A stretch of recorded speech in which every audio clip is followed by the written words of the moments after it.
I want you to count the number of times the letter F appears in this statement. There's no hidden F's. I just want you to yourself count the number of times the letter F appears in that statement. Pretty simple thing. Read it one time through. Count the number of times the letter F appears. Okay? You got it? Okay. So how many people saw 3 F's on that page? Raise your hand high. How many people saw 4 F's? How many people saw 5 F's? How many people saw 6? Terrific. So about 5 saw 6. Anybody see 7? Nobody saw 7? Excellent. Nobody makes stuff up. So let's look at this. There's the 6 F's. Why did you miss it? What happens in the word of? How many people have seen this before and still made the mistake? Right? But what happens in the word of? This is really important around paradigm shock and paradigm blindness because we're teaching you that we have limitations and cognitive bias. What happens in the word of? Somebody tell me. There's no F. You see, as children, when we're somewhere between 5 and 8 years old, we are taught to read phonetically. That every letter has a concomitant sound. The letter F has what sound? Except in one word. What is that word? Your mind sees V. It does not see F because you're reading of. Your mind is not hearing F. Now, how many other things are you out there running 3F consciousness with? How many other cognitive biases may you have?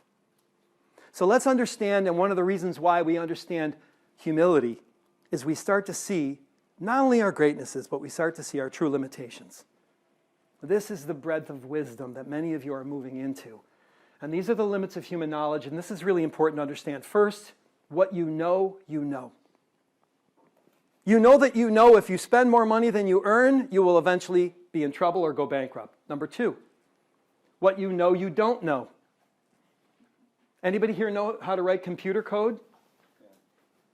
Only Amir. So the rest of you know that you don't know how to write computer code.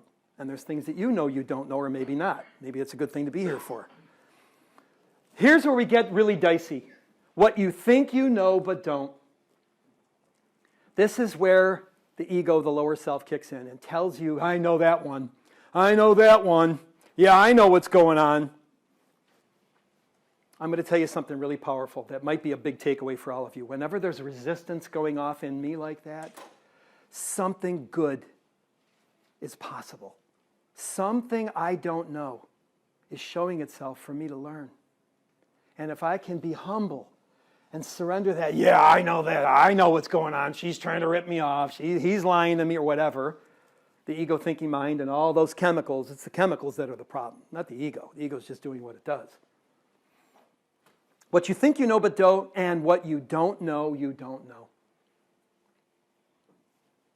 This is one of the most powerful pieces and one of the beautiful things that Rich Campy and Brian Cooper and Rich and Lori will bring today with the Mind Scan, for those of you who did Mind Scan, because Mind Scan is one of the most powerful ways I've ever experienced, and I've taken almost every Strength Finders kind of test there is out there, from Core Values Index to Myers-Briggs to all of them we've done. Love languages, tons of them, right? And Mind Scan is probably the most powerful for a specific reason, and it shows you these limits and shows you that if you can attenuate these limits within yourself, then you can really serve others at a higher level. Because when they're showing these limits, instead of you engaging your lower self, you can stay in your higher self and continue to serve them unless they are the wrong person. And then you can gracefully move on.